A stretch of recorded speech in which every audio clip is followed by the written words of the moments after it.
प्यारे बच्चों नमस्कार। आज की कक्षा में आपका स्वागत है। आज हम हल करेंगे उड़ान कार्य पुस्तिका के द्वितीय चरण के अंतर्गत जो कक्षा 7वीं की गतिविधि नंबर 9। और इससे पहले जो बच्चे अपने चैनल पर नए हैं वो चैनल को सब्सक्राइब अवश्य कर लें। तो देखिए कक्षा 7वीं उड़ान हिंदी कार्य पुस्तिका द्वितीय चरण गतिविधि नंबर 9।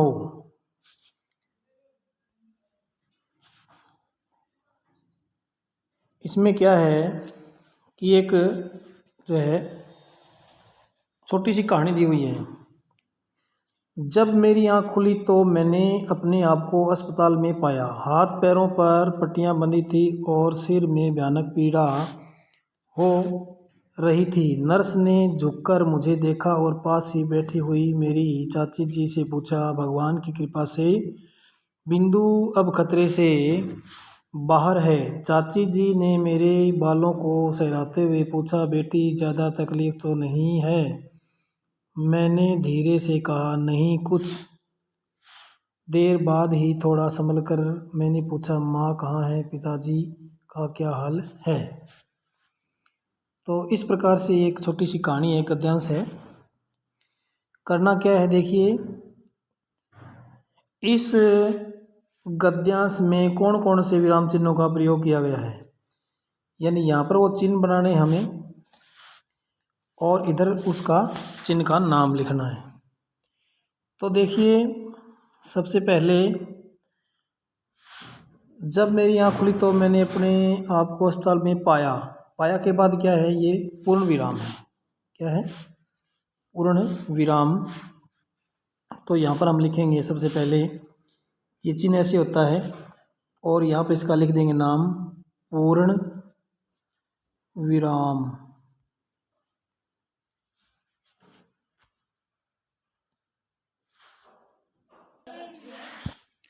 इसके बाद देखिए अगले में हाथ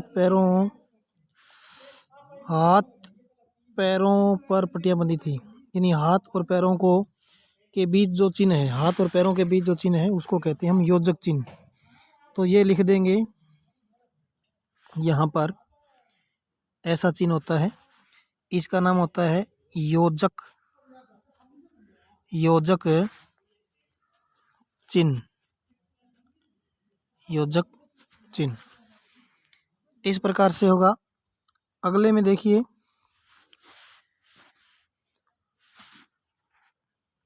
तथा सिर में भयानक पीड़ा हो रही थी, ये पूर्ण विराम आगे हमने लिख दिया। नर्स ने झुककर मुझे देखा और पास ही बैठी हुई मेरी चाची से कहा के बाद जो है यहाँ पर देखिए ये अल्प विराम है, इसको हम क्या कहते हैं? अल्प विराम। यहाँ पर हम लिखेंगे इस तरह से और इसका नाम होगा अल्प विराम। आगे देखिए इसके बाद अल्प विराम के बाद जो ये भगवान की कृपा है कि बिंदु अब खतरे से बाहर है, इस पूरे वाक्य को ऊपर जो है ना, ये देखो इन्वर्टेड कोमा कहते हैं इंग्लिश में इसको, ये हिंदी में होता है उद्धरण चिन्ह। तो यहाँ पर लिख देंगे हम, इस प्रकार से होता है ये, इस प्रकार इसको कहते हैं उद्धरण चिन्ह। उद्धरण चिन्ह। इसी प्रकार से हम और देखते हैं चिन्ह, यदि कोई इसमें और रह गया हो तो। इसके बाद है तकलीफ तो नहीं। देखियो नहीं के बाद जो ये लगा हुआ है इसको हम कहते हैं प्रश्नवाचक चिन्ह। तो यहाँ पर हम लिख देंगे प्रश्नवाचक चिन्ह, प्रश्नवाचक। इसके बाद देखिए प्रश्न नंबर 2। प्रश्न नंबर 2 में क्या है, मिलान करना है, यानी ये जो है कोष्टक, ये जो पहला चिन्ह है ये है कोष्टक चिन्ह। इसके बाद दूसरा चिन्ह है वो है प्रश्नवाचक चिन्ह।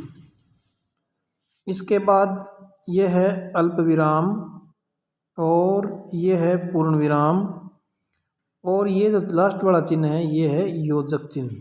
ये क्या है? योजक चिन्ह। तो इस प्रकार से इनका जो है मिलान हमें करना है। इसके बाद देखिए, इसके बाद प्रश्न नंबर 3। प्रश्न नंबर 3 में जो है पूछा गया है कि गद्यांश में रेखांकित गलत विराम चिन्हों के स्थान पर उचित विराम चिन्ह लगाइए। रेखांकित किए गए हैं वो गलत हैं, उनके स्थान पर हमें सही लगाने हैं। जैसे मनुष्य एक सामाजिक प्राणी है, इसके बाद यहाँ पर देखिए, यहाँ पर जो है प्रश्नवाचक चिन्ह लगा हुआ है, तो ये प्रश्नवाचक चिन्ह यहाँ नहीं आएगा। यहाँ क्या आएगा? यहाँ पूर्ण विराम आना चाहिए। मनुष्य एक सामाजिक प्राणी है। इसके बाद देखिए आगे, बातचीत करनी पड़ती है, यहाँ अल्प विराम लगा हुआ है, तो यहाँ अल्प विराम न आकर के क्या आएगा? पूर्ण विराम आएगा। इस प्रकार से। और भावों और विचारों का आदान प्रदान करना होता है। भावों विचारों के इस पारस्परिक आदान प्रदान को संप्रेषण कहते हैं। अब ये देखिए यहाँ जो है रेखांकित है, यहाँ जो है क्या लगा हुआ है? अल्प विराम लगे हुए हैं। नहीं, यहाँ पर क्या आएगा? योजक चिन्ह आएगा इस तरह से दोनों के बीच में।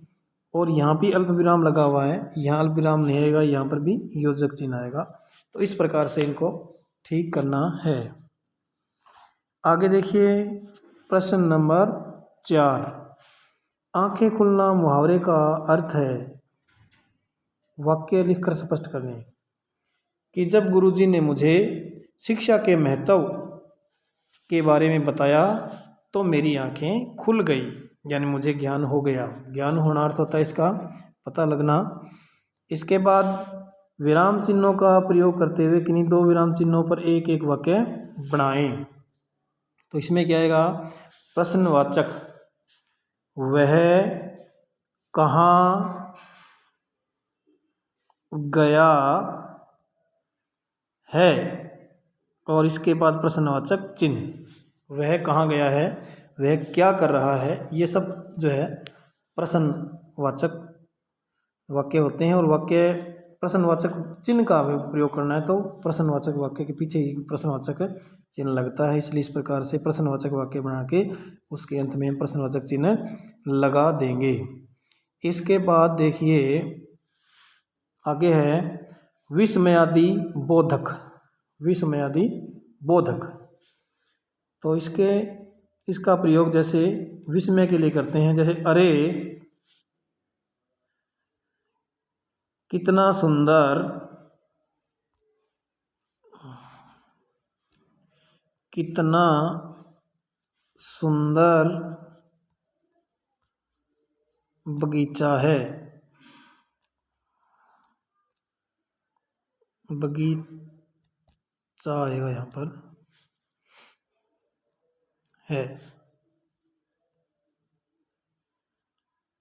अरे कितना सुंदर बगीचा है, यहाँ पर भी हम विस्मयादि बोधक चिन्ह लगा सकते हैं। तो ये जो है अरे, इसको हम जो संबोधन चिन्ह भी कह सकते हैं। कितना सुंदर बगीचा है यानी विस्मय हुआ है उसको, या अरे मैं कब से खड़ा हूँ, वह कब से खड़ा है। इस प्रकार से कोई भी हम लिख सकते हैं। इसके बाद प्रश्न नंबर 6 को हल करते हैं। इसमें क्या है? धोबी का कुत्ता ना घर का ना घाट का मुहावरा है या लोकोक्ति।